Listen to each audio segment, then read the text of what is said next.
Bismillahirrahmanirrahim. Assalamualaikum warahmatullahi wabarakatuh. Yang berbahagia Profesor Dato Dr. Rahmat bin Mohamad, Pengerusi Suruhanjaya Hak Asasi Manusia Malaysia SUHAKAM, penceramah yang didatangkan khas pada pagi ini. Yang berusaha Profesor Madya Teknologis Dr. Shadiah Noor binti Wan Syamsuddin, Pengarah Pusat Pengurusan Kecemerlangan dan Inovasi Akademik.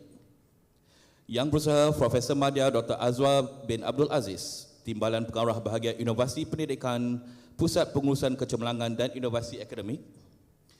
Dekan-dekan, ketua-ketua pusat tanggungjawab, pensyarah-pensyarah serta hadirin dan hadirat sekalian.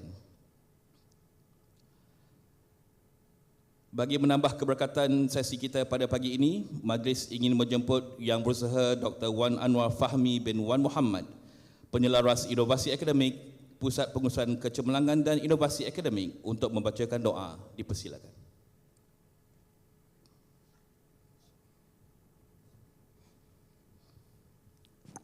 Al-Fatihah.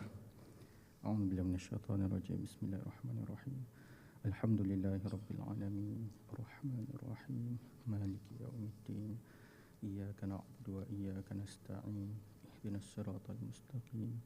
صراط الذين أنعمت عليهم غير المغضوب عليهم ولا الضالين. أعوذ بالله من الشيطان الرجيم. بسم الله الرحمن الرحيم. الحمد لله رب العالمين حمدا حامدين حمدا شاكرين حمدا يوافي نعمه ويكافئ مزيده.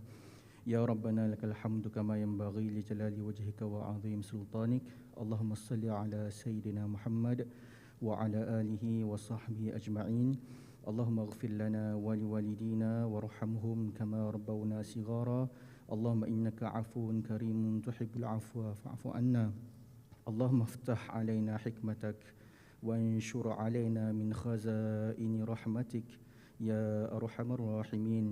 رب اشرح لنا صدورنا ويسر لنا أمورنا واحلل عقدة من لساننا يفقهوا قولنا.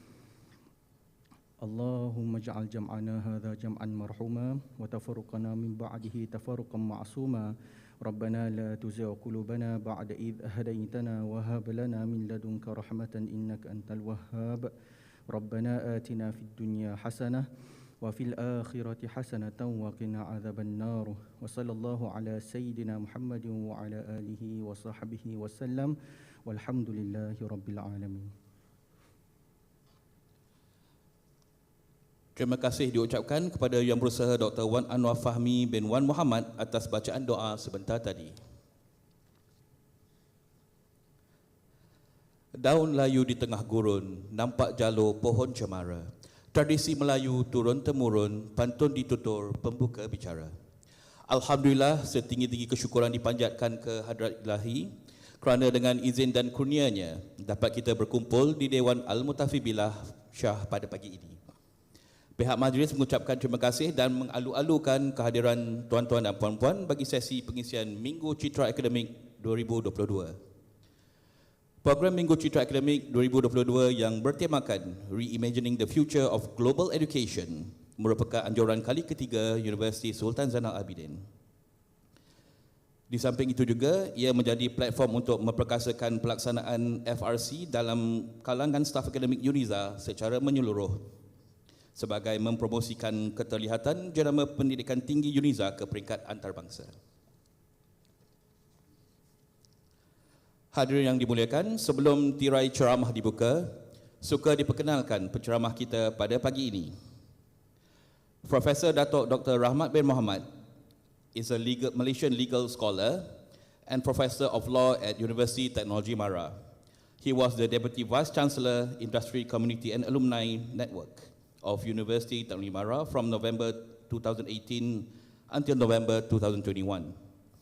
He is currently the chairman of National Sports Institute of Malaysia, and on the 23rd March 2021, on the recommendation of the Bureau and the candidates proposed by the International Union for Conservation of Nature, World Commission on Environmental Law, the IUCN, Council appointed Professor Dato Dr. Rahmat Mohamad as the Deputy Elections Officer.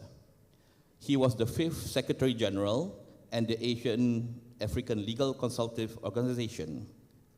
ALCO from 2018 to 2016 based in New Delhi, India. Okay, ladies and gentlemen, tanpa melengahkan masa lagi, majlis dengan segala hormatnya mempersilakan yang berbahagia Profesor Dato Dr. Rahmat bin Mohamad untuk menyampaikan ucapan. Dipersilakan.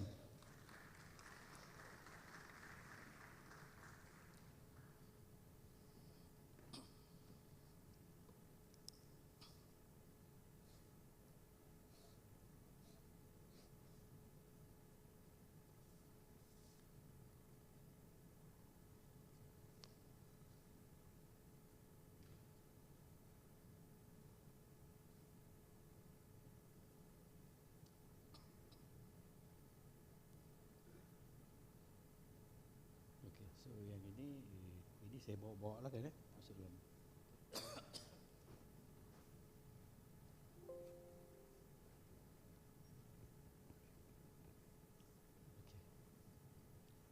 Tak sedap berdiri. Bismillahirrahmanirrahim.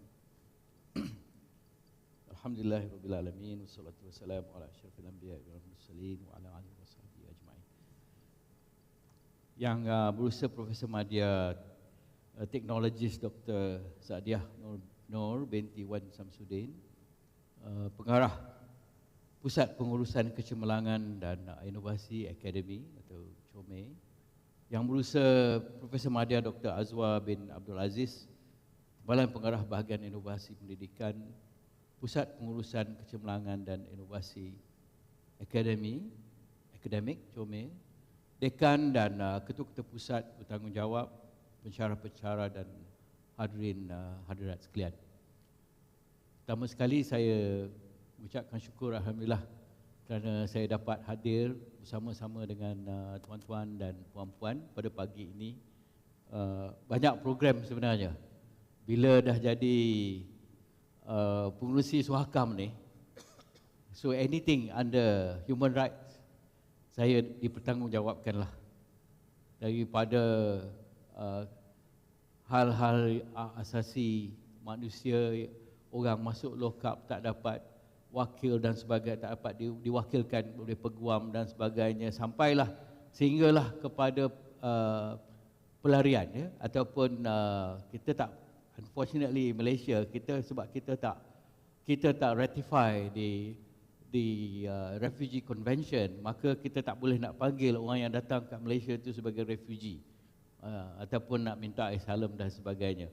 Jadi itu satu masalah dengan kanak-kanak tidak bersekolah, dengan tangkapan sana sini dan sebagainya. Jadi itu antara tugas-tugas SUHAKAM lah untuk memastikan hak asasi manusia itu dijamin dan diberikan kepada mereka ini. Jadi itulah tugas saya, tugas kami di SUHAKAM. Tak apalah, nanti kita bincangkan lagi perkara itu. Saya mengucapkan banyak terima kasih kepada Uniza kerana menjemput saya untuk memberikan ceramah ini. Satu penghormatan bagi saya.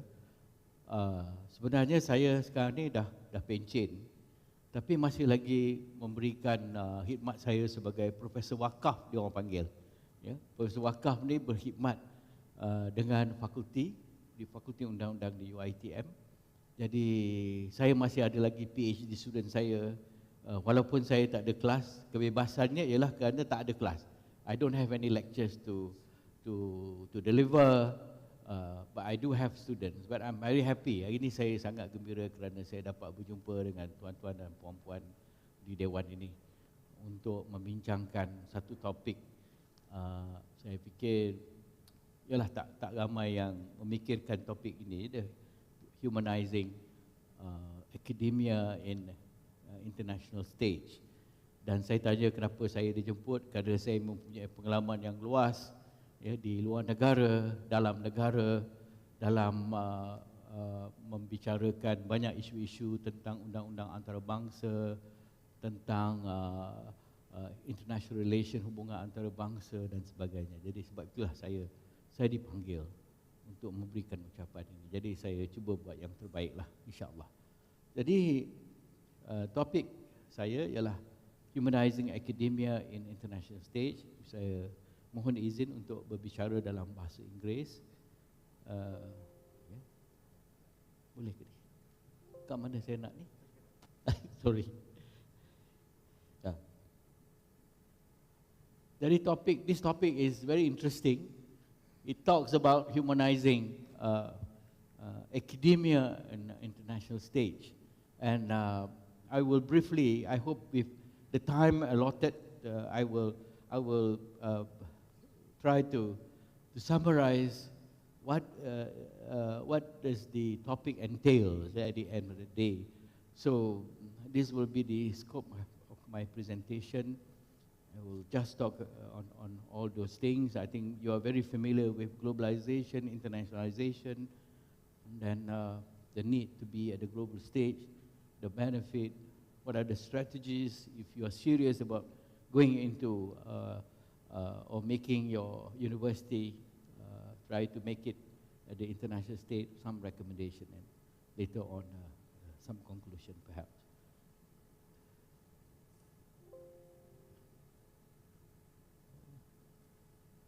Mana dia? Tekan mana tu? Sorry. Yang ini kan?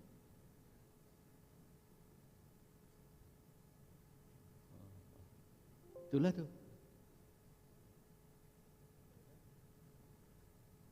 Okay. Yes. Yes, I think the moderator has introduced me to all of you, and towards the end of my academic journey, I was very fortunate that the government had nominated me, nominated me as a candidate for Secretary General of an international organization. This international organization is called the Asian African Legal Consultative Organization, or in short is ALCO. Not many Malaysians are familiar with this organization. It is an old organization. It was established in 1956 through the wisdom of our leaders of Asia and Africa. At that time, just after the Bandung Conference of 1955 in Indonesia, President Sukarno then invited all the leaders from Asia and Africa to come to Bandung to discuss the destiny or the future destiny of the Asian and African countries. At that time, many of the Asian and African countries has just, in a way, being made independent by their colonial masters. They become part of the United Nations. They want to contribute to the development, progressive development of international law with the UN, and therefore they had this Bandung Conference. And after the Bandung Conference, the Indian Prime Minister then, Pandit Jawaharlal Nehru, invited the Asian and African countries to join this organization, then called the Committee of the Asian African Legal Consultative Organization. The idea is to provide a platform for many of these Asian countries and African countries which are newly independent from the colonial masters, and to have a common voice, a common concern of what is that common concern that in fact these countries, the Asian and African countries were then very concerned, because as what they call third world countries, they want to be together and they want to see that they want to play a very vital role in international forum, particularly the UN. So a lot of international law issues were actually of concern to this organization, and I took office in 2008 until 2016. So it was a long 8 years of sabbatical leave for me. Before I left New Delhi, that is where the headquarters of this organization is situated, I was already the Deputy Vice Chancellor of UITM. At that time, I must say that I was a bit young to hold that position. At 45, I was the Deputy Vice Chancellor in charge of research, commercialization, and development. So in 2008, the government nominated me as a candidate, and my Vice Chancellor at that time was worried that if I leave the university, he will have problem in getting new Deputy Vice Chancellor. So I told him that don't worry, there is no record so far in Malaysia that when we go for election of this kind, we will win the election. Looking at the competitors, I told him that I don't think I can win the election. I was really not confident in getting that position. So it was an election of all because the membership of this organization, 47 countries of Asia and Africa. You have in the light of Japan, China, South Africa, Egypt, so on and so forth. So 30th June 2008, the election took place, and Alhamdulillah, I won. You know, Malaysia, I suppose there must be something good about the country that the members confidently give their vote to Malaysia, and therefore I have to leave my position. I thought the position as Deputy Vice Chancellor is something that I look forward. But after all, I have served already in 2005 as Deputy Vice Chancellor. So I have to leave that position. I think it is a comfortable position to go to somewhere that I'm not familiar with. You know, this is an international organization. The headquarters is in New Delhi, India. And I have to be there for the first 4 years, from 2008 to 2012. And how do I serve? What am I thinking? My thoughts at that time, you know, because as Secretary General, you are also an ambassador. You are a diplomat. But how does a diplomat behave? What are the issues concern the Asian African countries? You have North Korea as a member of this organization. Then you have South Korea. You have Japan. You have China from the east side of the globe, East Asia. Then you go down to Southeast Asia, where Malaysia, Indonesia, Brunei, Thailand, Singapore, these are all the members of it. Then you move on to South Asia, Bangladesh, Sri Lanka, India, Pakistan, they are all members of this. Then you move on to the Middle East, you have the Arab countries, all the Gulf Arabs are members of this country. Bahrain, Qatar, Yemen, Oman, Saudi Arabia. Then you have Iran, also being members of this country. You move on to then the North Africa, Egypt,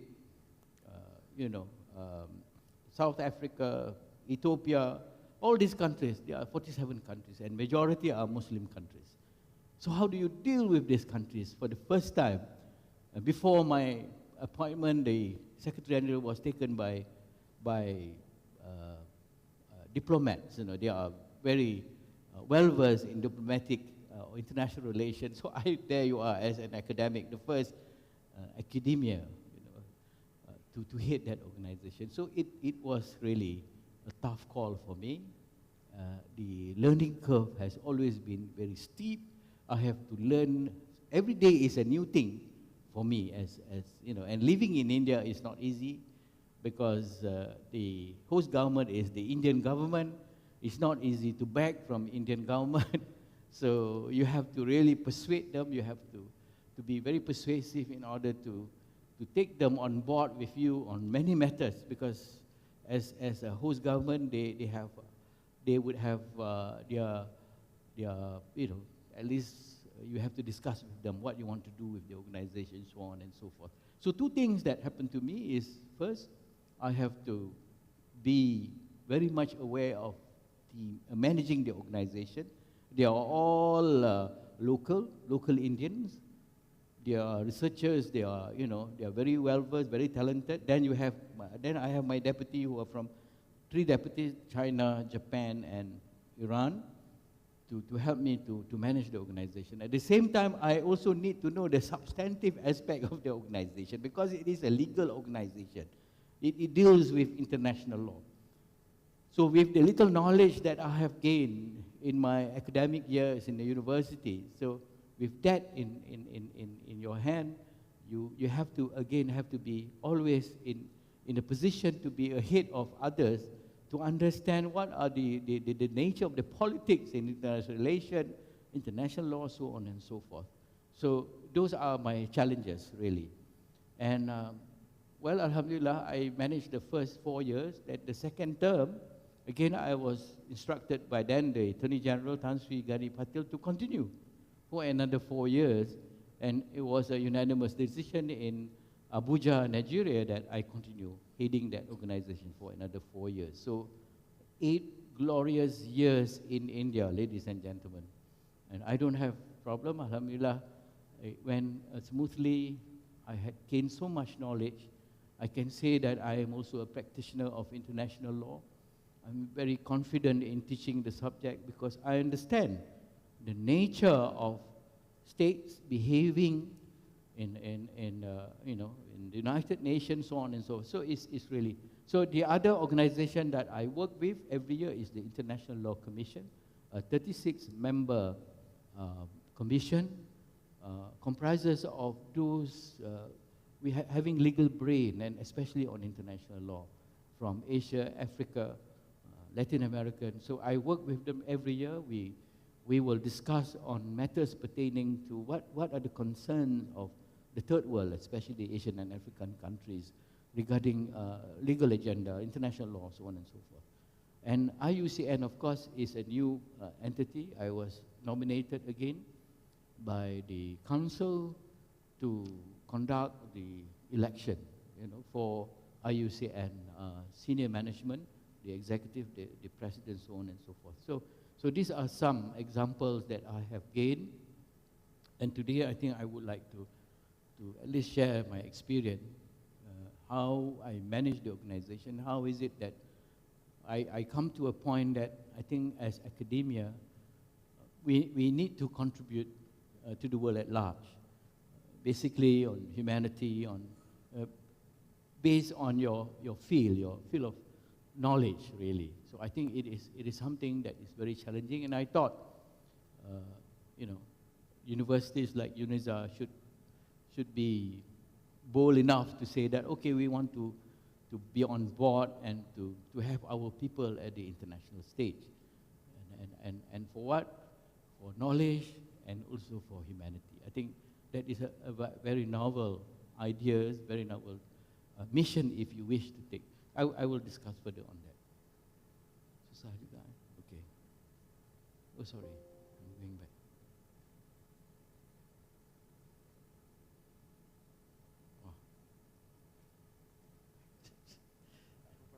Yeah, I think you will manage lah.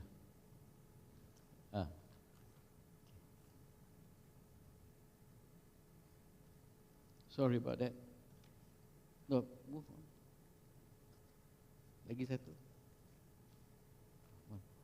Tak, ke depan. This is going back. Okay, let's talk about globalization, ladies and gentlemen. I think we all have heard about this term globalization. It's very interesting.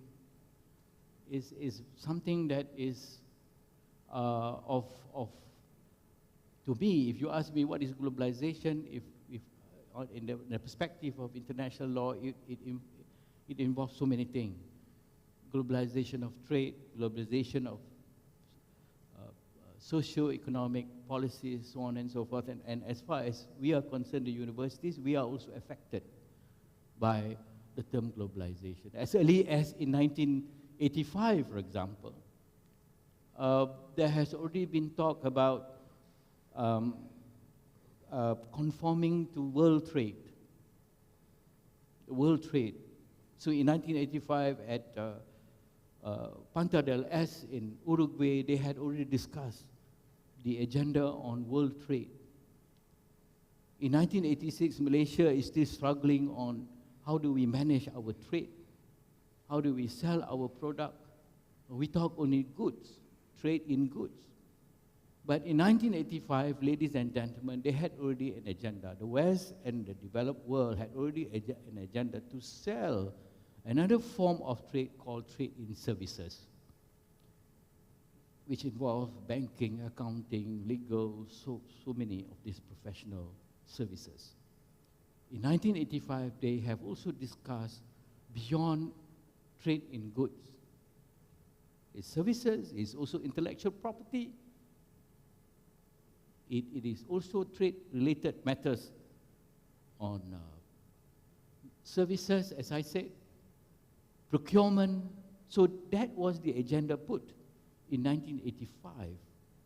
And we were still struggling. We are still grappling to understand the world trade. How does trade operate? And we deal mostly on trade in goods, not services.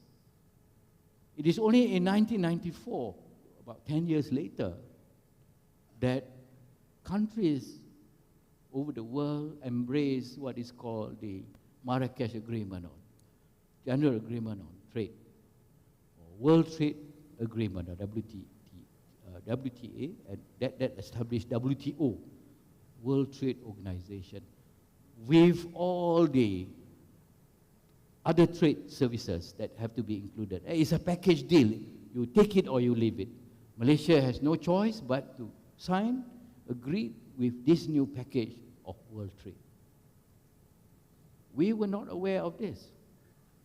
There was never discussion. There was no conversation on what is the impact of WTO on Malaysia that time in 1986 to 1995. The government stand was that we must sign, otherwise we will be left behind. There is not much time to discuss with the rakyat. It was not even tabled in the parliament to enforce WTO services and some other trade. So that is the position. So globalization, really, now we are feeling it. Why we are against services, for example. Why do you think the banks are merging together in this country? We have so many banks before that, but we have now just a few banks.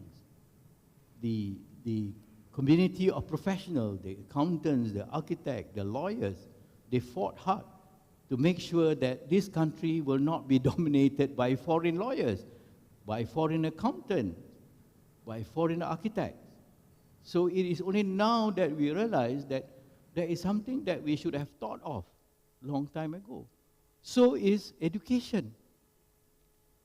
Globalization definitely affects education, higher education. So what is that myth that we believe in? Oh, when globalization comes, our university will have, what we have in mind is just internationalization. We'll have many foreign students. We want to see many foreign students. We want to see many foreign lecturers coming to this country and help us. But actually, it's just a trade. If you ask me, what is this ranking all about? I have my personal opinion on ranking. Who ranked? Which university ranked from number 1 to number 20 or number 1 to number 50? Asian university, our university? The top 10 universities are from where? What is it all about, actually?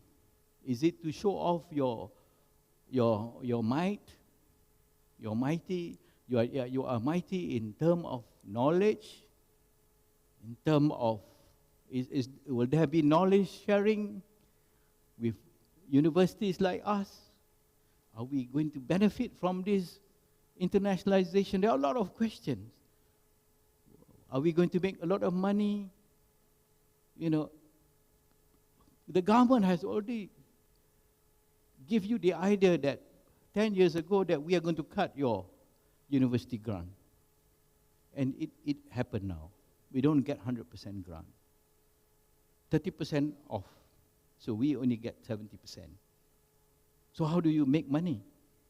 How do you make sure that you sustain your income as a university? So you scramble. Everyone grapple. How do you make money? We are not business managers. Vice Chancellor is not a CEO in corporate world. How do you make money? Are people going to buy shares? So on and so forth. It's not happening on the ground, actually. And we are the worst business manager. We cannot. We don't have that capability. We don't have that knowledge. We sell knowledge, yes, but we promote knowledge, yes, but we don't know how to do business. So that is one of the fallacies. What about the tradition of scholarship and knowledge? Everyone wants to do business. Everything is business because we don't get 100% grant anymore. So this was like England during the Margaret Thatcher time. In the 80s, they had already privatized, or they had only given, or they gave only their universities certain percentage of grant, not 100%.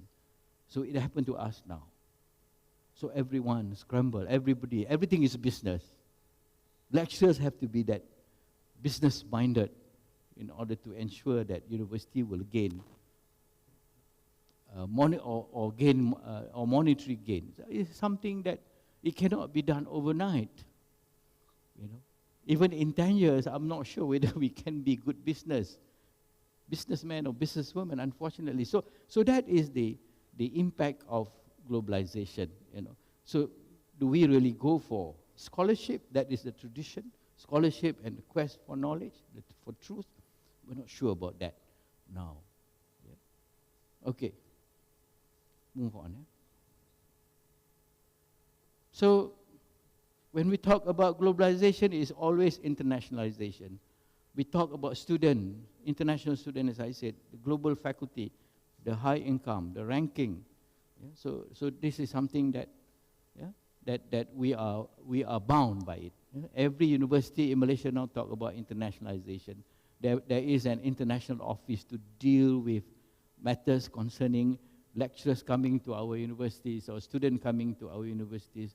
It makes a lot of difference that university now must do that, embrace that as an important, one of the fundamental thing that university must do. Okay. So again, there are a lot of literatures. If you Google on globalization and universities, you'll find a lot of writings, a lot of literatures bound on myth and realities in this unequal world, because they are already there and we are actually following from behind. And our ranking every year, if you do the ranking, is always somewhere 300, 600. We are way behind the Ivy League of the world, very unfortunate. No, with this ranking, I must tell you that the universities can also impose high fees on students, I know this because, well, we have our daughter studying abroad, in one of the top ranking university with a fee that she has to pay £24,000 a year. You imagine £24,000 a year, which times by 5, how much money do you have spent? So they can easily impose that kind of fees because they are ranked top in the world, So where are we? How much fees do you? Because we are subject to government funding, so on and so forth. So it's just something that is very difficult. It's very challenging for us if we are going to just talk about ranking and making our university top ranking university either in Asia or in the world. Yeah? Then you talk about global knowledge economy. Do we really benefit from this? There's an increase in technology and science-based globalized set of economic relations, so on and so forth. But then again, for whose benefit are we talking about when we talk about globalization of higher education, So again, this is something that we have to be very cautious, and it's very challenging, For many years, we are stuck with this issue. University, internationalization, So again, it's something that, to me, is more myth than real. The reality is the challenge that we have to face. Yeah. Okay. And again, the massification of tertiary education. I'm sure all of you are aware that the OECD statistic, we have now close to 5 million students studying abroad, and the numbers are increasing. But now, because of COVID-19, it stopped for a short while, but I think it's coming back, So those are the things that is happening around the world. Okay? So, as I ask you this question, are we the true beneficiary of internationalization? Again, we have to ask ourselves seriously, Do we have the ambience, the focus, the money to create this internationalization of knowledge? Because of COVID, one thing that I realized that universities all over the world, they are very clever. They take you as part of their academic, giving lectures on certain subject, because my area is on international law, so I have university from Ukraine suddenly, because we signed, so-called signed an MOU with Ukraine university, so they say, why not give a lecture to their students? And at the end of the day, they have their certification. The student will attend about 4 of my lectures in international law. I will choose the topic. Of course, this is free of charge. It's free. I'm doing a pro bono work. My faculty is not getting any money, but they are getting something, because their students get a certification that they have attended a lecture by so on and so on from Malaysia. And Indonesia is doing that, Brunei is doing that. I don't know whether your university is doing that too. So this is a good thing about internationalization, a good thing that COVID-19 happened, because it's all online. It's all online. So you prepare your lecture, you give your perspective of international law to the other side of the world, So it's interesting. China, will invite you, and one of the European countries will invite you. I think this is good, because it gives at the end of the lecture there is a certificate where the student can use and wave and say, hey, I am also an international student. I have attended this lecture, so on and so forth. So it's a good thing. This is something that should be encouraged. Yeah, we can have our own local curriculum and we can share it to the world, online, so on and so forth. So, in a way, our students will benefit this sort of engagement with academics all over the world. Of course, then you talk about, have competent citizens and professionals through short courses that I mentioned, and also how do you internationalize graduate research, so on and so forth. Okay, so these are some of the beneficiaries. Now, I want to ask this question, that the academia at international stage, how many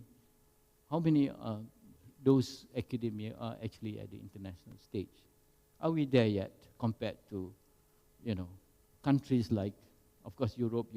You have so many of them in many international organizations. I sometimes envy these people, because they have their research students to help them. They become members of the commission, the Human Rights Commission, the International Law Commission, so on and so forth. Many of them are professors. I am only talking about my area, international law. So they have the benefit of their student helping them, research student, and they have their PhD student, they have their master student. So, but where are we? So I think this is something that the government will have to seriously focus on. Yeah. Okay. So when we talk about academia in international office, these are the faces. I know there are many more, but these are people that you are familiar with. Yeah? Professor Jomo, Tan Sri Zakir, Professor Adiba recently, and of course Dato Mazlan Osman is Tan Sri rather. So these are the familiar local faces who are already at the international stage. They provide the input, because of their specialization, because they have their, the discipline helps them to be promoted at the international level. Unfortunately, Jomo did not win the ILO. He lost the bid. But he was then, before was the UN Assistant General, Secretary General. That's a very important post. Yeah. Okay. I just want to talk about myself, how this came into being. As I said, I was nominated by the government, but for the 8 years from 2008 until 2016, I've learned a lot. I think that experience is something that I cannot imagine. Is beyond my imagination that I have come to that stage, and how do we gain confidence? Yeah?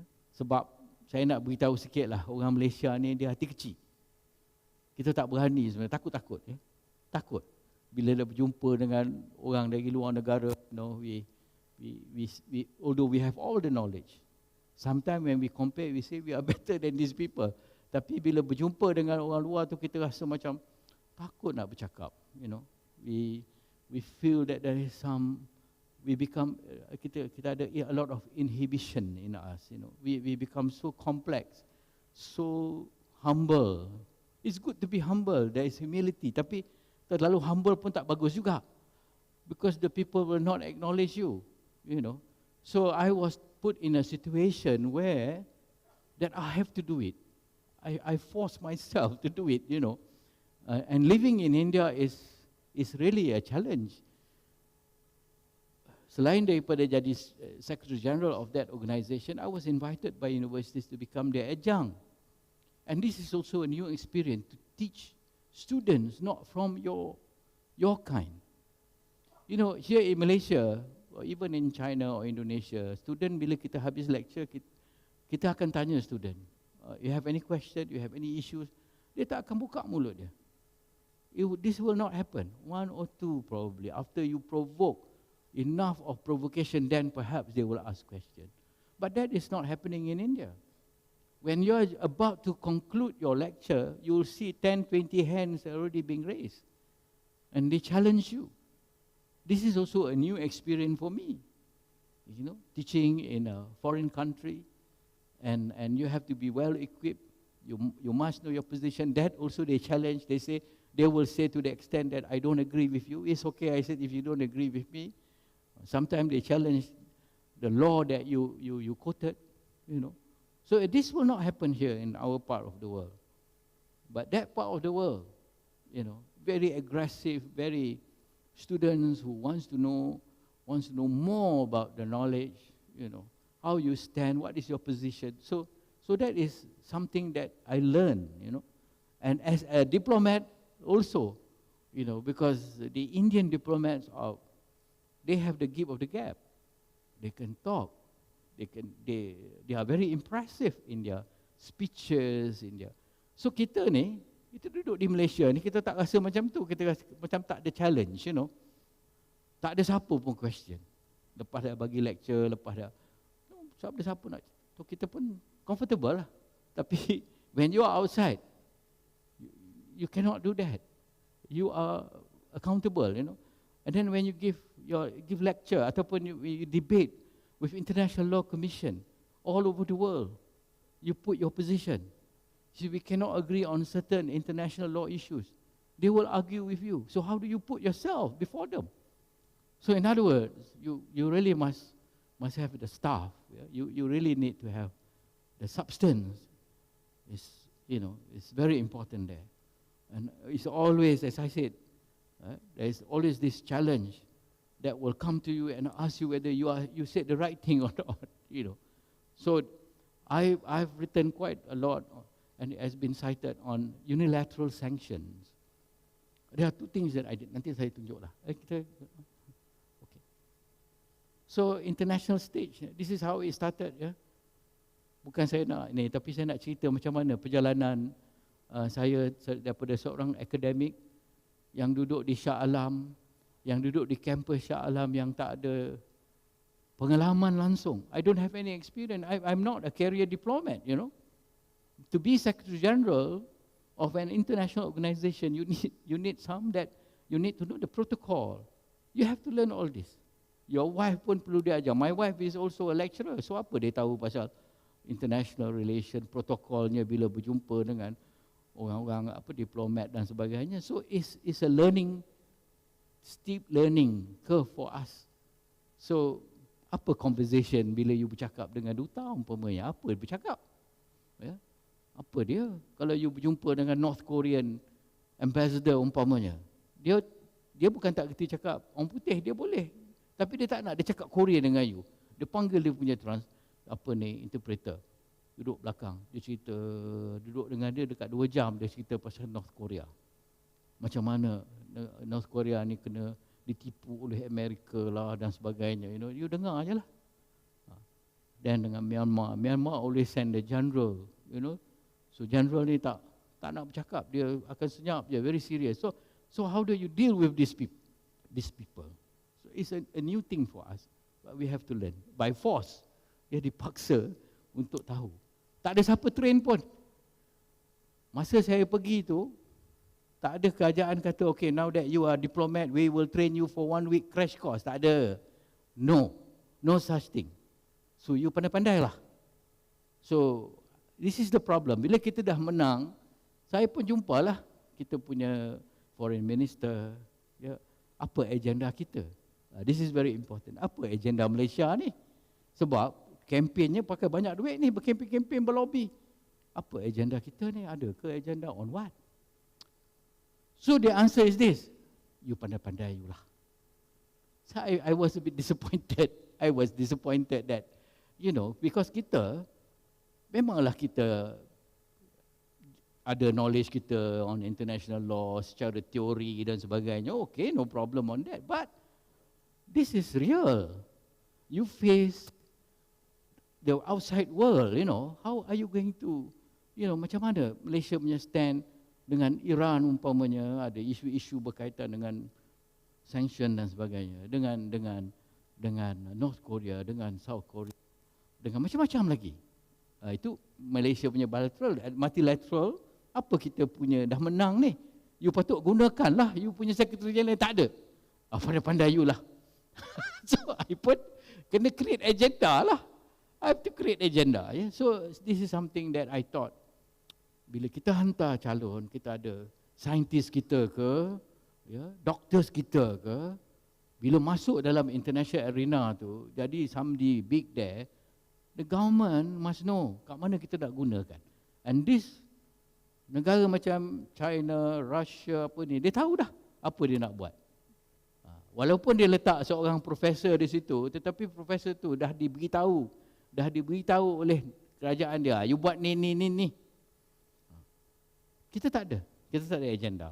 So I don't know. I hope we have lah. So is that you have to create. Pandai you lah maknanya. Okay. Next. Move on. Okay. Ini masa saya di IUCN. Again, this has got nothing to do with the government because I was nominated by another country yang nominate saya untuk pos itu. Pun ada juga pilihan raya. Bila ada election, so again we won the election, so I was just to make sure that the election is done according to properly, according to the law dan sebagainya. There are thousands of association, sebab IUCN ni dia unik, dia bukan government saja, dia juga masuk NGO, civil society dan thousands of membership.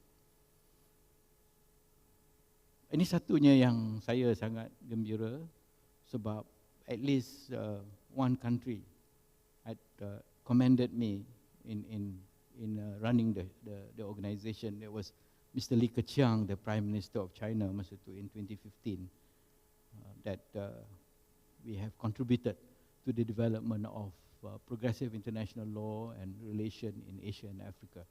Okay. Dan ini juga saya sangat alhamdulillah dapat appreciation daripada Ban Ki-moon himself wrote this piece of commendation to me masa dia Secretary General dekat UN.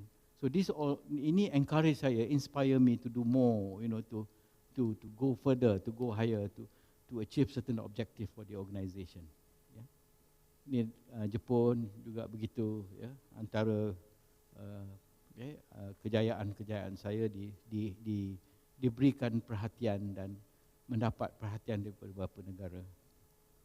Ni rakan saya daripada Colombia, we had to do something for Colombia. Okay.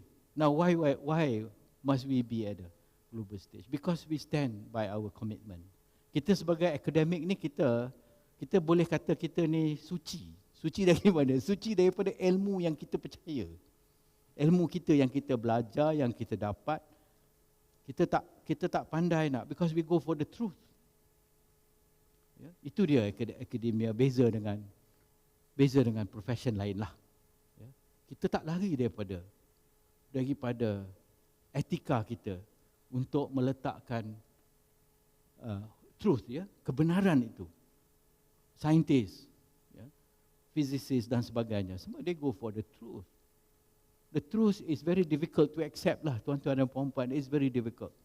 Tapi itulah kerja kita sebenarnya, itulah tugas kita sebenarnya yang mungkin akan membawa kepada kita dalam keadaan diugut, tergugat, ya, kedudukan kita dan sebagainya. Bila kita bercakap sesuatu yang benar, memang susah orang nak terima. Tapi itulah tugas kita sebenarnya. That's why we have to we are committed to that. That is our stand. Ya. Saya tak setuju dengan Rome Statute. For example, kenapa kita nak ratify Rome Statute? Dia meletakkan saya dalam keadaan yang sukar pada ketika itu. Nanti saya ceritakanlah ceritanya macam mana saya boleh terlibat dalam Rome Statute tu. Okey? Teruskan. Ini ada beberapa. Jadi bila kita percaya kepada kebenaran, jadi we have to do something. So I have written, ya, saya ni antara artikel yang saya tulis dalam kolom saya di NST berkenaan dengan kedudukan Israel, apa dia undang-undang yang mereka telah langgar, ya, in defiance of international law. I wrote this in 2015 and this artikel ini masih relevan sampai ke hari ini. Ya, sebab with all the resolution passed in the United Nations, dengan Security Council-nya, dengan General Assembly, dengan region, dengan ASEAN dan sebagainya, Israel masih lagi meneruskan cita-cita dia untuk melenyapkan, untuk mengambil alih Palestin. Regardless of the law. The law says they are in violation of that law. Tapi mereka tak peduli. That is the reality, because they have their supporters. Tapi kita jangan putus asa, maknanya kita teruskan juga dengan perjuangan kita, maknanya kita tak setuju. Sebab ada undang-undang yang mengatakan demikian. So you sebagai pakar, you kena gunakan kepakaran ini untuk mengatakan, untuk menyatakan kepada masyarakat dunia that they are in the wrong. They have violated international law. Dan kita kena teruskan perjuangan itu. Dan ini satu artikel yang saya dah tulis lagi, teruskan. Dan alhamdulillah, apabila saya mewakili NGO Malaysia yang ingin melihat Israel dibawa ke mahkamah jenayah antarabangsa ICC, banyak betul challenges. Number one, dia kata Palestin ini bukan negara. Palestin is not a state under international law. Siapa kita kena buat? Kita kena kata Palestine is a state under international law. So kita buatlah buku, kita buatlah research, kita support that idea. Bukan idea, itu adalah kebenaran bahawa Palestin itu ialah sebuah negara, ya, di bawah undang-undang antarabangsa. So kita buat buku. Dan alhamdulillah, masa saya bersama-sama dengan Mai Aqsa, saya adalah ketua pasukan undang-undang tersebut. Kita minta sebagai watching brief, kita nak duduk di ICC sebagai watching brief, to say that number one, Palestine is a state, and if Palestine is a state, Palestine can demand that the perpetrator of crimes against humanity, genocide itu dibawa kepada mahkamah. Then we have won that. Dan sekarang ini di dalam investigation, ya, generalnya, army-nya, politician-nya yang telah melakukan, ya, crime against humanity, crime genocide and war crime, sekarang ini dalam, tak kiralah mungkin mengambil masa yang panjang kerana bagi situ pun ada politiknya, tetapi yang penting kita telah meletakkan, ya, sumbangan kita kepada orang-orang Palestin, ya. Dan alhamdulillah we are into that, and saya bersyukur pada Allah kerana apa yang saya buat itu diterima untuk antaranya ialah sebagai bahan rujukan. Nak kecil sangat tapi ada, kalau you check dia punya ni ada, sebagai bahan rujukan hakim-hakim semasa hendak membuat keputusan yang mengatakan ada kebenaran untuk membuat investigation terhadap dakwaan-dakwaan yang dibuat oleh orang-orang Palestin terhadap askar-askar Israel dan sebagainya. Okey. Jadi itu satu kepakaran kita. That's why I said kita kena letak diri kita, we have to put ourselves, because we have the specialization, we have the expertise, why not contribute to humanity? Kita tahu satu dunia tahu bahawa apa yang Israel buat, dan kita tak buat apa-apa. Kita kena letak kepakaran kita, gunakan, sumbangkan kepakaran kita kepada kemanusiaan. Okey. Satu lagi area yang saya buat ialah sanction. Sanction ni pun bukan satu yang kita boleh terima bulat-bulat. Sanction yang hanya diterima oleh undang-undang antarabangsa ialah multilateral sanction, bukan unilateral. Multilateral sanction ni kena bawa kepada UN Security Council untuk mendapatkan resolution, barulah boleh dibuat sanction. Jadi sanction yang dibuat oleh Amerika, oleh NATO, oleh negara-negara Europe terhadap Russia itu satu yang tak betul di bawah undang-undang antarabangsa. Sebab the only sanction yang sah ialah di bawah UN Security Council. Jadi saya menulis artikel ini untuk memberitahu bahawa jangan kita suka-suka sangat, sanction padan muka Russia kena dan sebagainya. No.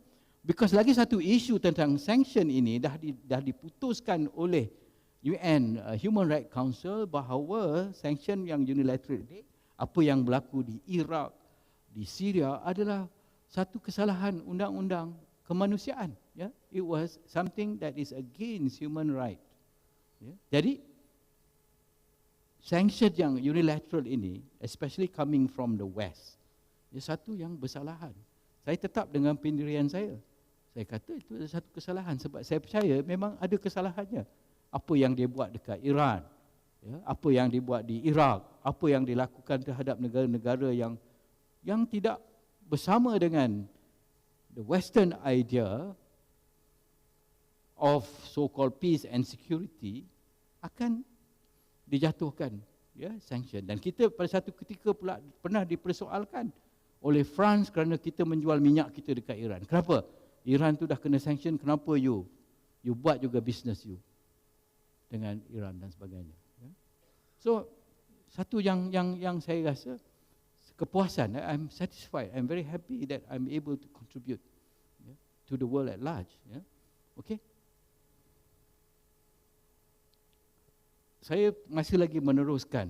I'm still have my friends around the world to discuss on real issues, especially among developing countries of Asia and Africa. The vaccination umpamanya, negara-negara miskin tak dapat vaccination, itu juga adalah hak manusia. So these are issues that we discuss regularly dengan negara-negara sedang membangun ataupun developing countries. Teruskan.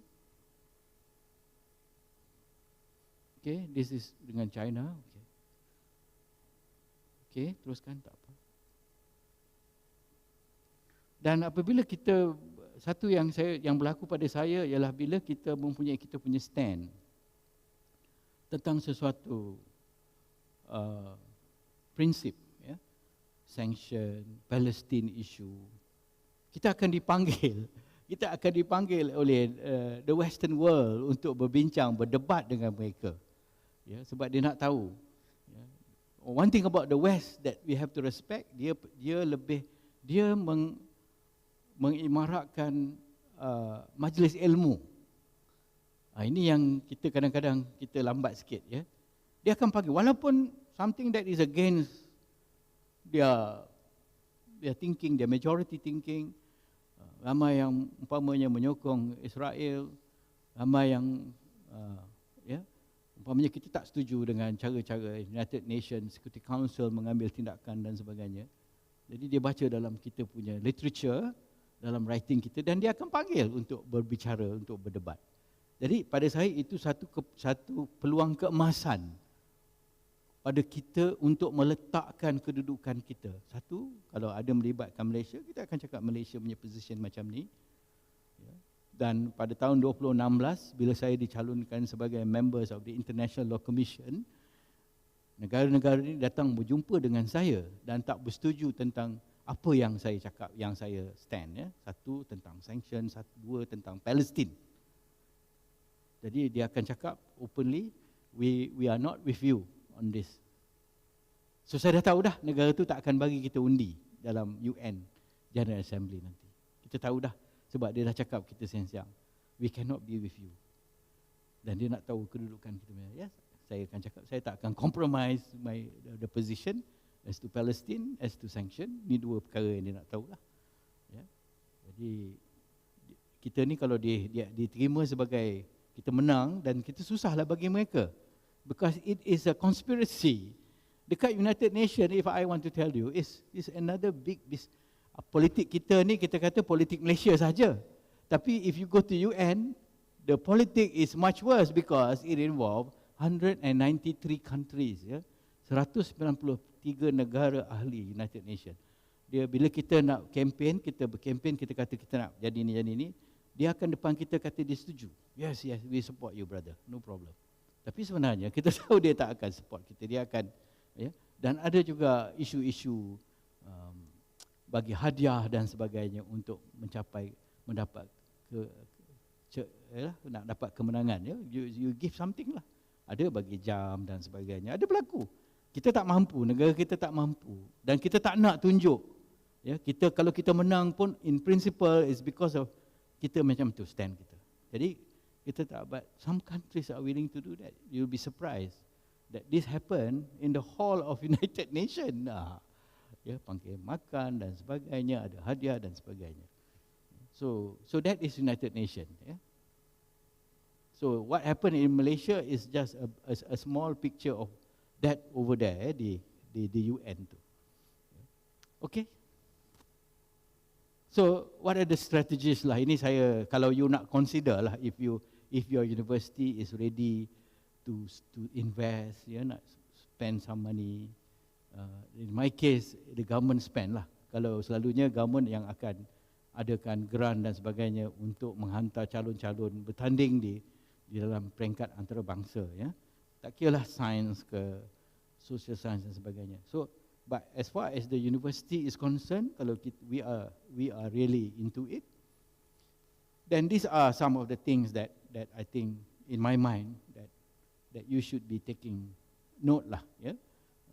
Stimulate global learning. Global learning ni is something that you have to tell the world that we have this curriculum dan sebagainya, ya. Dan curriculum berbentuk antarabangsa, ya. Dan of course now is Sustainable Development Goal, ya. SDG, mana-mana SDGs. Kita akan jatuh di dalam 17 inisiatif SDG itu juga, ya. So it's good that you make yourself familiar with SDG, dan juga dalam isu-isu etik, ya, itu pun penting. Etik ni pada saya sangat penting kerana dia akan bawa kita sampai ketua lah. Kalau daripada kecil kita mungkin tak diajar, kita baru expose pada etik, macam-macam lah yang negatif akan berlaku. Ethics is very important. Ethics dari segi adab agama, dan juga ethics yang luas itu, makna ethics itu. Jadi I think it's very important that it should build in your curriculum. The soft power dan sebagainya, language, ya. You have you integrate global, regional. I think now pun saya lihat banyak universiti kita bekerjasama dengan ASEAN University, dengan Indonesia dan sebagainya. I think that is a good thing to do. Ya. Dan juga ini satu yang tak ada di universiti. Bila saya join SUHAKAM, kita tidak ada champion on human rights leaders, ya, or humanitarian leadership.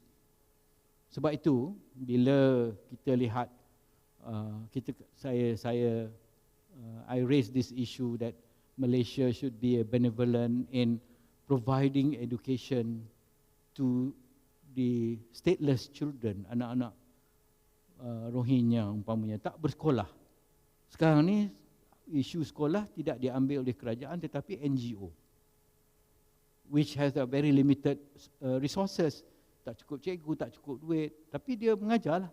I think education, hak untuk education ni applies to everybody regardless of sama ada orang tu orang Rohingya ke orang yang bukan Malaysia dan sebagainya. Kita sebagai negara, kita kata kita negara Islam, kita harus membantu. Jadi hak untuk mendapat pendidikan tu tidak boleh dinafikan. Walau kita boleh dapat grant daripada luar sebenarnya untuk membantu anak-anak ini mendapat persekolahan. Sebab saya kata begitu, kalau dia tak diberikan education, dia akan menjadi manusia yang tidak berilmu lah. Bila tidak berilmu, dia boleh buat apa dia suka lah, merompak dan sebagainya. Dia bagi masalah pada kita sebab isu pelarian ni sebenarnya tak akan habis di sini saja. It's going to take for a long time. Ya. Dia akan makan masa yang panjang. Ya. Dulu kita ada masalah orang Vietnam punya di Terengganu sendiri, melalui pengalaman ini. Berapa ramai dan berapa banyak third countries yang nak ambil ni. Dia pilih dah siapa dia nak ambil untuk pergi negara dia, yang ada education dan sebagainya, doktor. Tapi yang tak ada ilmu ni duduklah di negara kita ni. Dan we are living in denial sebab bila kita ambil dia orang ni bekerja, bersihkan halaman kita lah, buat ni dan tapi kita tak recognize them. Tak ada. Yang worst is the undocumented people. Yang tak ada dokumen ni datang merayau minta kerja dan kita merasakan dia akan ambil tempat kerja kita. Tak, sebenarnya siapa nak jadi tukang sampah? Angkat sampah tu tak ada rakyat Malaysia yang nak bekerja, tapi kita kata oh tak boleh. Nanti dia orang ambil tugas kita. Dia ambil kerja kita. Tak. Kita bagi dia kerja, at least they have something daripada pergi merompak rumah kita jadi jahat dan sebagainya. So, dalam saya punya ni pun, saya pun terkenalah juga bila saya kata saya support to provide education for the children, refugee. Ada pula bawah tu kata, ya, suruh isteri dia jaga Rohingya. Jadi, kita ada this xenophobia. Kita ada, I think our culture is not there to assist. Memang kita dengar cerita macam-macam pasal orang pelarian, di undocumented people. But do you know that there are 2,000 children now in detention camp yang tak dapat perhatian, yang dibiarkan begitu. Dan kanak-kanak ini exposed to prostitution, early child marriage. Rupanya dia datang sini, dia akan dikahwinkan dengan macam-macam cerita yang tak elok. Ini yang kita tak nak dengar ni. Jadi adakah kita nak biarkan kanak-kanak ni melarat sampai gitu sekali? Banyak cerita sebenarnya tentang pelarian ni. Jadi dalam SUHAKAM ni, kita terpaksalah shoulder because we believe in human right, that everybody must be given that opportunity untuk mendapatkan education. Ya. Jadi kita terpaksalah berdepan dengan isu-isu ini. Ya. Jadi I think university is a place where tanamkan sifat dan sikap rahimah tu, ya, iaitu ingin membantu. Ya. We must have champion. Kita kena ada champion. Ya, kita kena ada champion. Sebab itu saya cakap awal-awal lagi, human right di Malaysia ini mestilah beracuankan tempatan. Kita tak boleh sangat terpesona dengan the Western idea of human rights. Maknanya jika ia bertentangan dengan perlembagaan persekutuan, dengan agama kita, dengan adat resam kita, kita tak boleh terimalah. We cannot accept because dia tidak beracuankan suasana tempatan itu. Ya. Tapi selain daripada itu, adakah kita hendak berdiam diri, tidak membantu? Jadi saya selalu ada masalah dengan rakan-rakan daripada agensi luar yang mengatakan SUHAKAM ni, kenapa nak tengok ini, nak tengok itu? Kenapa nak masuk campur tentang orang Rohingya yang tak ada education, orang lain apa semua? Tapi takkan kita nak biarkan sampai bila? Sebab isu ni tak akan tamat. Dan mereka tidak akan pulang ke negara mereka selagi ada masalah. Sebab negara mereka sendiri tak iktiraf kerakyatan mereka tu. Jadi, you nak buat apa? Kita nak buat macam mana? Adakah kita berdiam diri? Kita in denial mengatakan benda tu kita sorok? Tak boleh, kita kena selesaikan masalah ni. Ya, sorry lah saya nak promote SUHAKAM sikit. Okey, teruskan. Okey, dalam kita hendak melaksanakan cita-cita kita ni, kita nak meletakkan akademik kita, ya, kita nak katakan we want to go for internationalization, kita nak letakkan talented akademik kita untuk pergi ke world stage umpamanya. Of course, there are a lot of itulah cabaran-cabaran, ya, dalam cabarannya, dan ini antara cabarannya. Ya. Nah, meletakkan internationalization itu sebagai satu subjek utama pun juga ada cabaran. Ya. Okey. Tadi saya cakap SDG is a good start lah. I'm sure banyak faculty dah go into this. Ya. Sebab Malaysia pun dah embrace SDG ni by 2030. We want to make sure there is no poverty, zero hunger. Semuanya isu berkaitan dengan kemanusiaan. Itu semua ini adalah berkaitan dengan kemanusiaan dan it's real. Ya. Okay. Dan bila kita dalam keadaan in a position, dalam keadaan yang boleh influence rakan-rakan kita daripada luar negara di bawah network kita, the student and the university will benefit, will become the beneficiary of that work that we have done, the contribution that we have given to the at the world stage. Umpamanya bila kita mengajar, kita exposekan tentang teaching and research capacity, ramai orang yang nak berbuat research bersama kita dan sebagainya. Itu juga membawa satu benefit kepada universiti. Dan juga kita sebagai practitioner, kita bukan saja sebagai ahli akademik, kita juga practitioner, juga membantu pelajar memahami the dynamic umpamanya of international or the system, the world system umpamanya. Sebab kita involved dalam banyak kerangka-kerangka pembuatan treaties dan convention, mana-mana undang-undang ataupun policy antarabangsa. Jadi kita sekarang dah jadi practitioners. Kita tak rely sebab dalam buku-buku. Saya sangat risau kepada ahli akademik muda yang menggunakan buku teks sepenuhnya tanpa penglibatan kita sendiri. Sebab saya mengajar dalam undang-undang antarabangsa. Kebanyakan buku-buku antarabangsa ini adalah dibuat oleh orang putih. The Western ideas of international law and international relations, which is not good for us sebab itu pada dia. Dan buku yang ditulis tu, unless they are involved in the making of undang-undang antarabangsa dan sebagainya, dia faham. Tapi kalau dia ambil je, selalunya undang-undang antarabangsa ini akan berlaku selepas 10 tahun atau 15 tahun baru berlaku. Tapi kalau you ambil aja bulat-bulat macam tu, then you don't know the history, macam mana perdebatannya dan sebagainya. Jadi kalau you are a practitioner, you know. Sebab sekarang ni ada satu undang-undang baru yang nak dibuat dalam the UN, Marine Biodiversity in the area beyond national jurisdiction. Kita ada 200 nautical miles hak state, undang-undang laut itu, maritime. Lebih daripada itu, kita tak ada hak. Jadi sekarang ni ada satu undang-undang yang akan meletakkan kepentingan marine biodiversity dan sebagainya. Jadi bila kita terlibat dalam proses pembuatan undang-undang, kita faham. Jadi bila kita nak bincang, nak beritahu student kita pun kita tahu apa isu-isunya. Siapa yang setuju, siapa tak setuju, the climate change, the Paris Agreement, kalau kita terlibat, kita faham sendiri. Jadi kita tak mengambil bulat-bulat apa yang terdapat dalam buku. Ini yang saya takut. Saya takut kita terima aja lah, macam tu lah. Macam tu. The law is like that. Tak boleh. Sebab sebelum undang-undang itu dibuat, polisi itu dibuat, banyak debate, banyak sesi perdebatan ni. Siapa tak setuju, negara mana tak setuju. So if you are not privy to that, you just take the book as it is written by the author. Unfortunately, authors ramai yang daripada barat.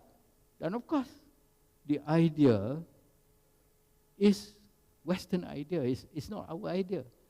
Ini yang saya risau, yang saya takut kalau kita ambil bulat-bulat. Jadi the benefit will be the student. The benefit will be the lecturer sama-sama kita, sebab kita akan buat research. Kita tahu area mana, research mana kita nak buat ni.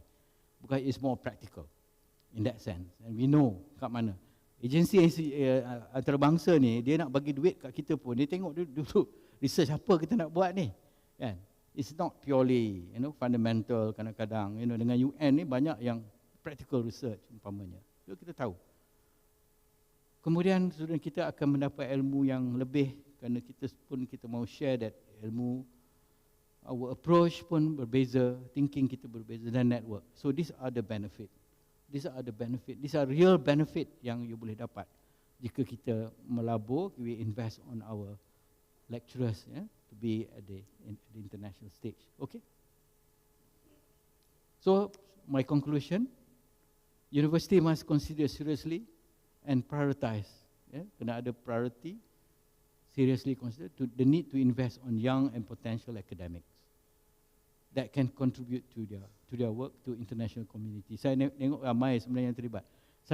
bila saya berjumpa dengan NGO, ramainya anak-anak muda yang sudah faham tentang kedudukan negara dan sebagainya. Tapi the sponsors are from the West, you know. The sponsors, NGO tu banyaknya datang daripada luar negara yang mempunyai different idea altogether. That we know that civil society and NGO memainkan peranan yang penting dalam banyak polisi negara.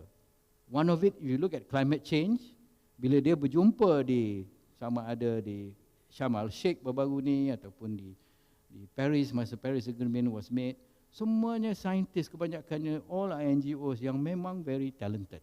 Dan saya lihat banyak, ramainya talented NGO di Malaysia ni, orang muda dan sebagainya. So we really need to consider at the academic world, siapa yang menguruskan tentang succession planning, yang memberikan semangat yang tinggi dan juga support. Of course kita kena invest lah. Tapi as I said, itu up to the university lah. Do you want to go into that? Ataupun sekadar untuk pembuatan curriculum, the normal thing, or you want to go beyond? And university must do the soul searching business tu. To identify the niche area mana yang you rasakan you boleh bawa sampai ke peringkat antarabangsa atau peringkat dunia untuk kepentingan universiti. Tapi kena consistent, persevere and persist. Because it's a long journey, it's a long process, bukannya overnight. Ini mengambil masa yang panjang. Dan dalam masa yang panjang tu pun tak tentu juga kita akan dapat sesuatu at the end of the day. Macam kita mancing lah. Duduk berjam-jam, kalau orang tak sabar dia tak tahan dah. 4-5 jam, 1 hari, kadang seekor ikan pun tak dapat. Tapi kita suka duduk di situ, kesabaran dan macam-macam. So kita punya academic world lah, sama. But you have to be consistent. Kalau itu yang kita nak, then we start investing on that. Pada saya in a way very lucky lah. Saya, mungkin the university dan government identify the talent. Talent ni yang penting ni. Siapa dia yang antara ramai-ramai pensyarah muda yang mempunyai talent tersebut yang kita boleh bawa ke tengah. Saya nak beritahu satu je, di United Nations Human Rights Council dia ada pelantikan special rapporteur. Special rapporteur ni ialah pakar dalam beberapa bidang human rights. Kita boleh, saya dah beritahu kerajaan, kita boleh letak orang kita boleh calonkan orang kita. Sebab saya lihat ramai juga pensyarah kita yang memang pakar dalam urusan kanak-kanak, disabled, saintis pun ramai. Sekarang ni sains community pun dah besar. Dia ada international organisation dan sebagainya. So boleh meletakkan. But as I said, it all boils down to university lah. Adakah universiti serius untuk meletakkan potential akademik atau akademia yang muda-muda untuk meneruskan to champion humanity or humanitarian causes. As I said, dia memakan masa dan juga tenaga. So itulah. Terima kasih banyak. Assalamualaikum warahmatullahi wabarakatuh.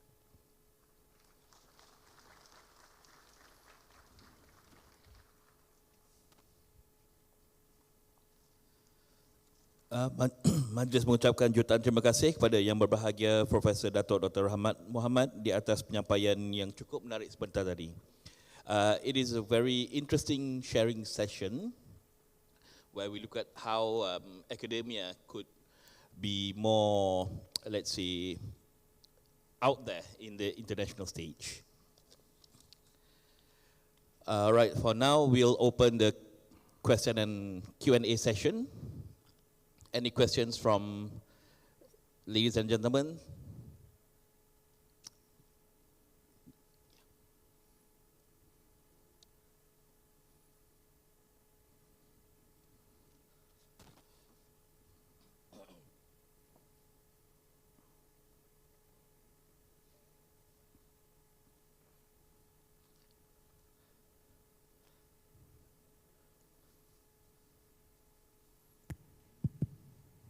Assalamualaikum warahmatullahi wabarakatuh. Waalaikumsalam. Izinkan saya bertanya soalan dalam bahasa Melayu. Ada beberapa perkara yang Dato utarakan tadi berkaitan dengan etik, berkaitan dengan ranking dan juga berkaitan dengan human rights yang berkaitan dengan etnik Rohingya. So beberapa soalan tu adalah berkaitan dengan perkara-perkara tadilah. Pertamanya tentang etik. Ada tak ruang untuk SUHAKAM educate people berkaitan etik dalam pilihan raya? Sebab kalau kita tengok pemerhatian kita regardless lah mana-mana parti pun terutama apa yang berlaku perbincangan, perdebatan dalam media sosial, dia tidak terikat pada mana-mana parti pun. Semua parti langgar etik itulah. Belum lagi kita bercakap soal adab, jauh lagi lah. Dan kita tidak menumpukan perkara-perkara yang ada substance. Maknanya perbincangan tu sangat nampak macam perbincangan kedai kopi tepi jalan macam itulah.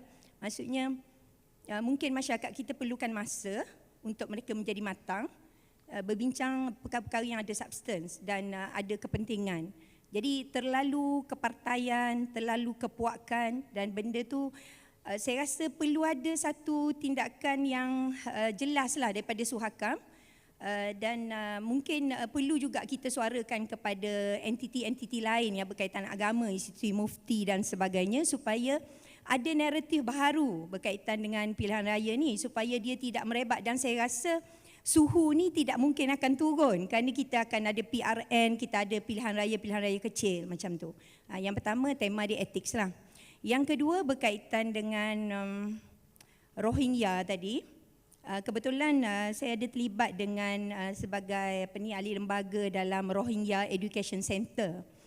Dan saya tengok dari sudut apa yang boleh SUHAKAM perjuangkan dari sudut hak mereka kerana banyak sekali isu yang ada dalam media itu sebenarnya kadang-kadang orang terkeliru dengan etnik Burmawi yang ada pasport. Mereka yang kadang-kadang buat benda-benda terlibat dalam kes kriminal. Tetapi tuduhan itu diberikan kepada Rohingya kerana kalau nak kira Rohingya dia tak berani sebab dia tak boleh lari jauh. Jadi dan kalau kita tengok negara kita, banyak benda kita tidak memberikan hak. Kalau nak kira mereka generasi ketiga keempat daripada generasi yang lari ke Malaysia sekitar tahun 80-an dulu ataupun akhir 70-an, yang mana masa tu NGO especially ABIM lah pada waktu tu yang menjadi champion sebelum UNHCR mengambil peranan dalam memberi membantu Rohingya. Dan kalau kita tengok katakanlah yang Datuk sebutkan tadi berkaitan education mereka sejak tahun 80-an mereka sekarang ni dah generasi ketiga, generasi keempat berada di Malaysia. Dan kalau kita tidak memberi liberalisasi pendidikan itu kepada mereka, mereka akan jadi burden pada kita dan mereka yang akan buat kriminal yang terlibat dengan crime dan sebagainya. Dan kalau kita tengok mereka langsung tidak diberikan hak dan setengah mereka yang ada duit sikit mungkin yang boleh menghantar kepada education center yang dibuat oleh NGO dengan bayaran minimum. Tetapi mereka tidak diberikan hak untuk mengambil peperiksaan yang mainstream seperti SPM. Jadi akhirnya yang pandai-pandai, yang bright pun rasa kecewa sebab mereka rasa tidak ke mana. Sedangkan kalau kita tengok, kalau kita memberikan hak kepada mereka, mungkin mereka boleh menjadi warga yang baiklah kepada kita. Okey, itu yang kedua berkaitan Rohingya. Yang ketiga berkaitan dengan ranking tadi yang Datuk sebut. Mungkin Datuk boleh kemukakan idea bagaimana untuk kita bermula kalau kita impikan ranking yang mungkin tidak terlalu terikat dengan ranking yang ditentukan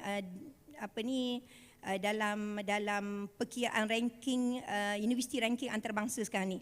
Sebagai contoh katakan Universiti Al-Azhar maksudnya tidak terlalu terikatlah, maksudnya mungkin ada cara-cara yang kita boleh membina walaupun kita tidaklah boleh melangkau ranking tadi, kita kena ikut juga, tapi mungkin ada cara-cara di mana kita boleh bermula untuk meningkatkan kualiti itu dengan identiti kita sendiri. Macam tu. Terima kasih. Assalamualaikum warahmatullahi wabarakatuh. Assalamualaikum. Saya nak jawab terus atau tunggu lagi soalan lain? Nak jawab dulu. Ada 3 soalan. Boleh je mana-mana tu. Okey. No problem. Ada 3 soalan. Terima kasih kerana memberikan soalan tersebut. Pertama ialah ethics.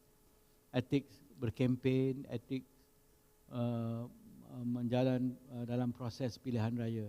Memanglah kita baca, kita lihat sendiri banyak isu-isu berkaitan dengan etika ini. Ya.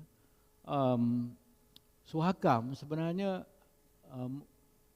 kita hanya terlibat dalam urusan sekiranya hak asasi tersebut tidak diberikan.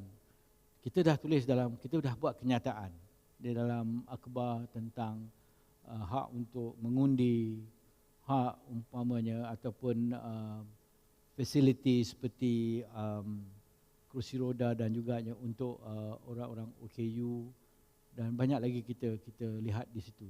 Tapi dalam bab etika ni satu soalan yang menarik lah, iaitu kita nak lihat bahawa pilihan raya ini seharusnya berpandukan kepada etika.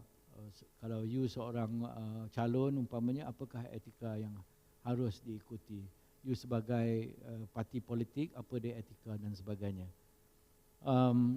Kecuali dia melibatkan hak asasi, barulah SUHAKAM boleh masuk dan memberikan kenyataan ataupun mengambil tindakan yang macam mana. Tindakan pun kita sangat limited.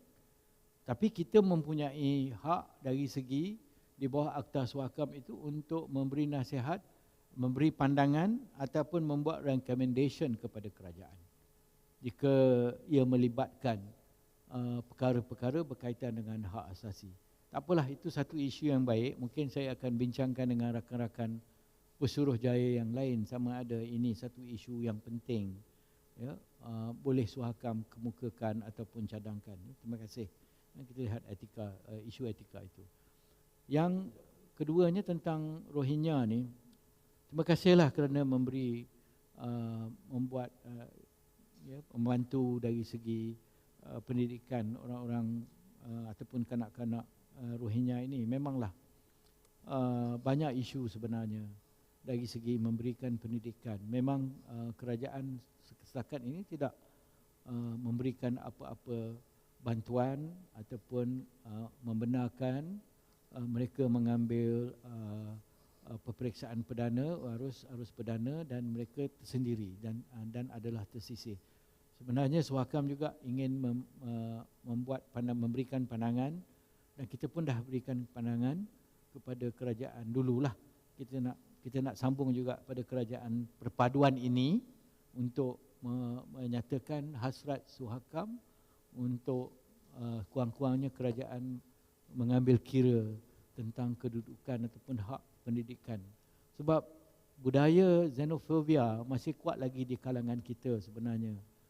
Sebab saya pernah berikan pandangan saya, kita kata kita negara Islam, patutnya kita ni lebih bersikap penyayang, bersikap kesian, mengasihani. Sebab takkanlah kita nak biarkan kanak-kanak ni tidak bersekolah.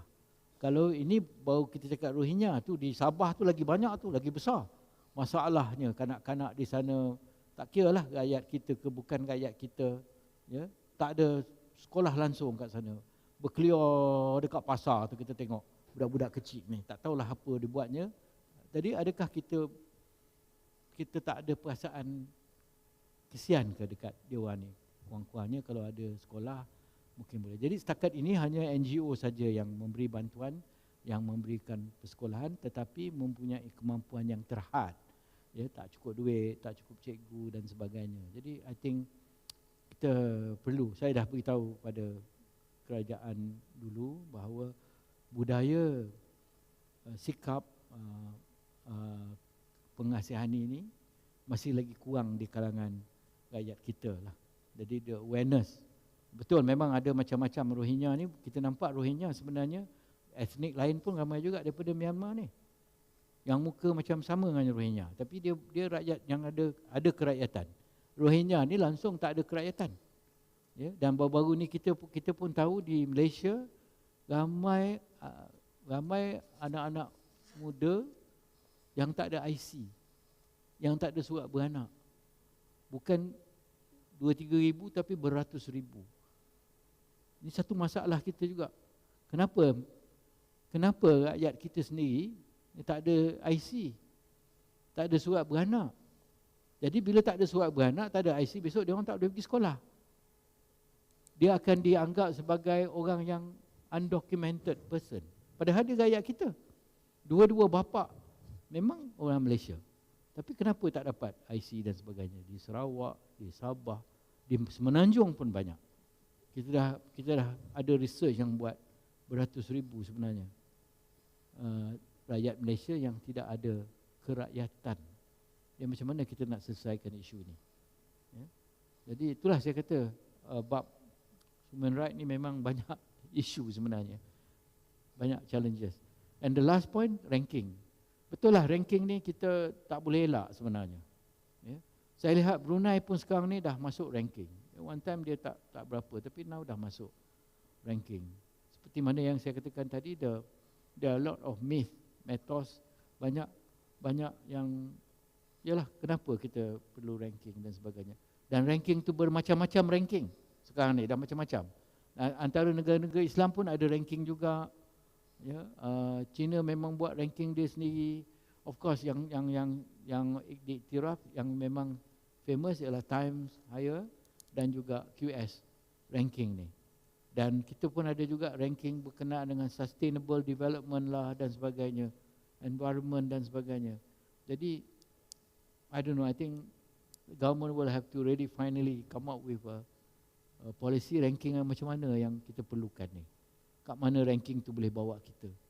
Dari segi ekonominya macam mana ke, boleh tambahkan duit ke dan sebagainya. Tak tahu. I think the new government again, kerajaan perpaduan ni, perlulah membuat sesuatu supaya kita selalunya kita yang jadi masalah. Universiti, kita jadi mangsa kepada polisi yang berubah-ubah tak konsisten. Ya? Kenapa tak boleh ada polisi yang berpanjangan? Ya? Saya ingat isu berkenaan dengan pendidikan, ya? Tak kira lah pendidikan rendah ataupun pengajian tinggi ni satu yang berpanjangan. Minister come and go, the policy remain. Ya? Tapi tak tahulah, kita cubalah tengok macam mana kerajaan perpaduan ni. Sama ada mereka kekalkan polisi ataupun mempunyai polisi yang baru. Ya? Kan? Polisi yang baru, yang berwajah baru tetapi sebenarnya sama aja. Tak tahulah, kita tengoklah macam mana. Okey? Ada lagi soalan? Jangan tanya politik kat saya lah.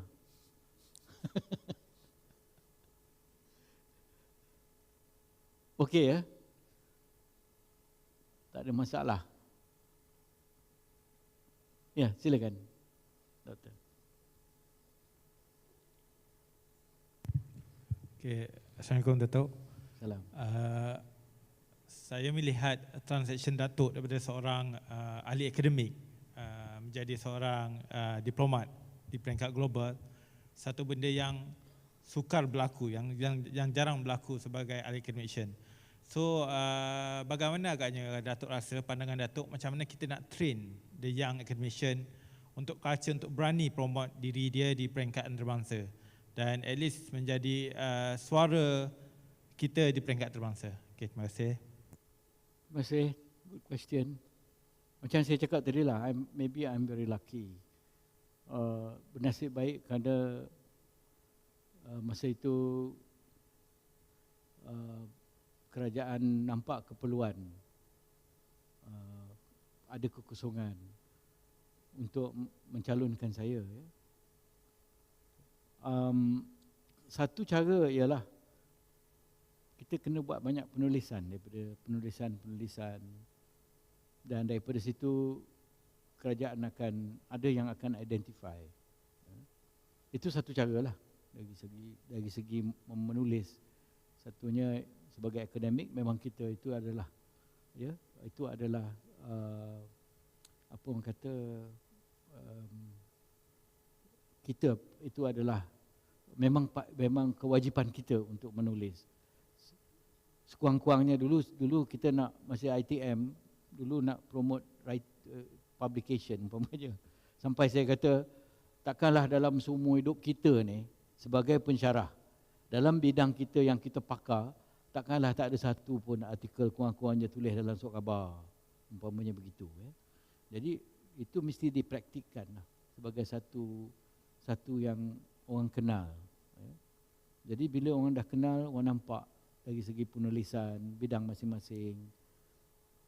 Jadi itu akan attract kerajaan.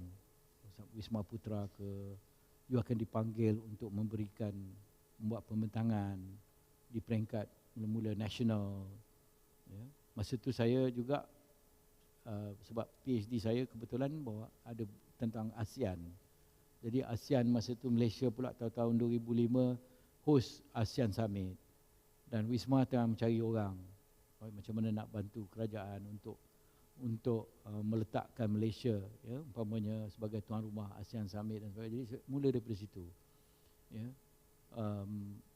Saya ingat itulah aktif dari segi penulisan. Kerajaan akan panggil dalam workshop ataupun dalam seminar, and then your network. Jadi bermula daripada situ. Ramai akademik muda-muda bawah. Saya ada jugalah train di bawah saya daripada beberapa universiti tempatan, daripada USIM, UIA. Saya akan panggil mereka buat presentation masa di India, masa di Alco dulu di India untuk buat paper dan sebagainya. Jadi itu memberikan peluang untuk mereka. Dan itulah kata saya tadi, consistent. You have to be consistent. Dan ingin mengetahui. You have to go further. Kadang-kadang kita kena do extra effort. Bertanya pada Wisma Putra ataupun bertanya kepada kementerian-kementerian terlibat dalam bidang kita. Dari segi oceanografi ke, dari segi macam-macam lah. Banyak sebenarnya. Baru-baru ni dengan KKM umpamanya, mana yang medical umpamanya sibuk tentang kita nak adakan satu treaty baru dalam dunia ni, nak gantikan. Jadi itu semua perbincangan itu masuk. Sekarang peluang luas sebab dalam podcast lah macam-macam ada sekarang ni. Social media dah banyak dah ada. Jadi peluang tu lebih luas lagi dari segi itu. Dan pensyarah tu sendirilah we have to take the initiative. Kadang-kadang you have to create your own, dia orang kata your own war, your own battle. Kadang-kadang orang tak pandang kita ni. Di Malaysia ni, satu budaya yang kita tak berapa happy dalam akademik, bila seseorang tu berjaya publish paper ke ataupun dapat panggil untuk bentang kertas kerja dan sebagainya, kita kata alah, apalah, tak ada penting, kita kata. Kita tak celebrate, kita tak sama-sama meraihkan rakan-rakan kita yang dah berjaya dari segi itu. Itu mungkin sebagai permulaan, tapi kita encourage our young lecturers especially, sebab kita ni macam saya ni, memang itulah tugas saya, encourage young lecturers, sebab mereka itulah yang akan mengganti kita di dunia akademik ini. Kalau kita tak terbuka dari segi itu, susahlah. Every time kita saja, saya ada pensyarah yang memang tak pernah langsung buka kepada pelajar dia sendiri. Dia saja yang nak present paper. Dia sajalah, tak panggil langsung peluang dan sebagainya. Sebab dia rasa dia je yang dapat A+. Orang lain, anak murid dia tak boleh dapat A+, umpamanya. Saya rasa attitude tu kena berubah sikit lah. Sebab kita nak lihat lebih ramai lagi pengganti. Saya dulu, saya kalau boleh saya nak ada 10 Rahmat Mohamad yang akan membawa nama Malaysia harum di peringkat antarabangsa. InsyaAllah saya pun dah ada train a few of them, dan they must be consistent lah. Dia akan dipanggil umpamanya sebagai fellow dengan di American punya Fulbright ataupun AUS-8, Australian 8 dan macam-macam. Mereka dah bergerak bawah umur dalam 30-an pensyarah-pensyarah ni. There must be satu mentor yang boleh buat ini untuk membantu pensyarah-pensyarah muda ni. Dan kita always sebagai orang tua, kita mesti always encourage, berikan semangat, kata-kata semangat kepada pensyarah-pensyarah muda kita untuk bekerja keras. Memang susah kadang-kadang mendapat pengiktirafan ni.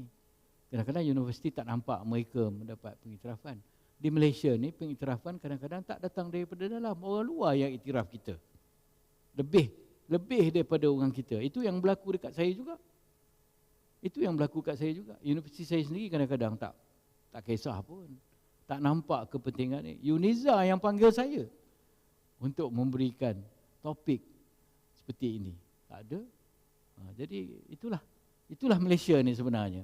Samalah politik ke dunia akademik kita pun kita tak celebrate. Kita patut meraihkan rakan-rakan kita ni, yang muda ni especially ni.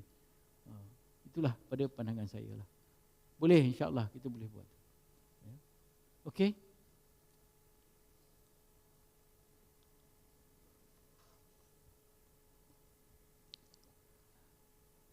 Ada lagi soalan daripada sahabat-sahabat? Tak ada ke, dah boring dengar saya cakap ni kan.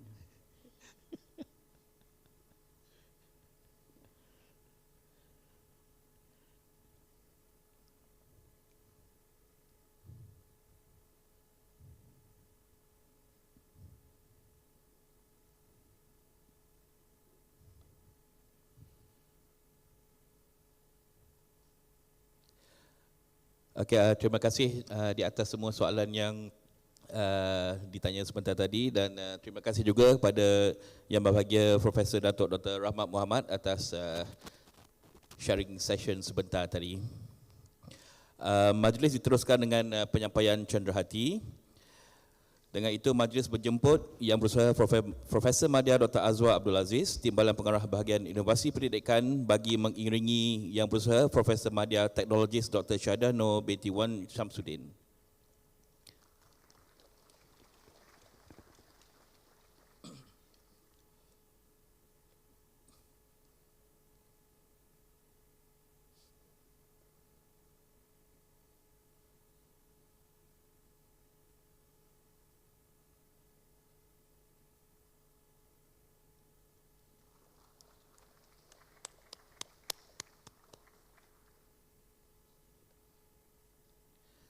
Dijemput semua hadirin juga untuk sesi bergambar.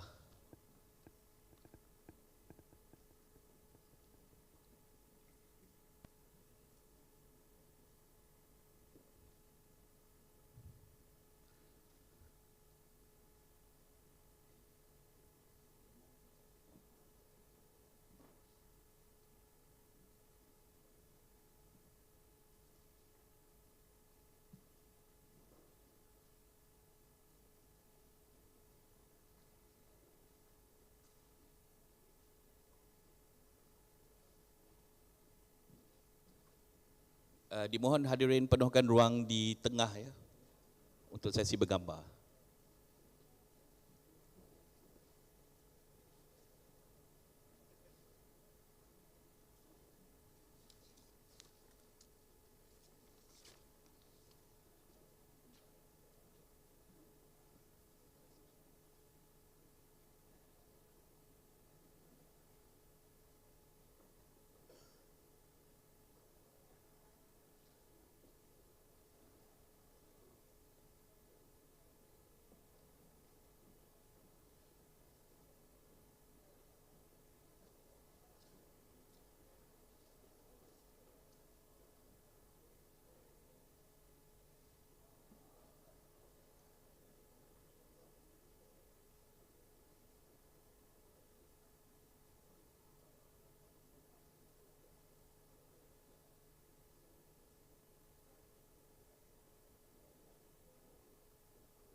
Hadirin yang dihormati, dengan itu berakhirlah sudah sesi ceramah kita pada pagi ini. Semoga semua hadirin dapat manfaatkan ilmu yang diperolehi di dalam ceramah hari ini. Majlis kita ditangguhkan dengan tasbih kifarah dan surah Al-As.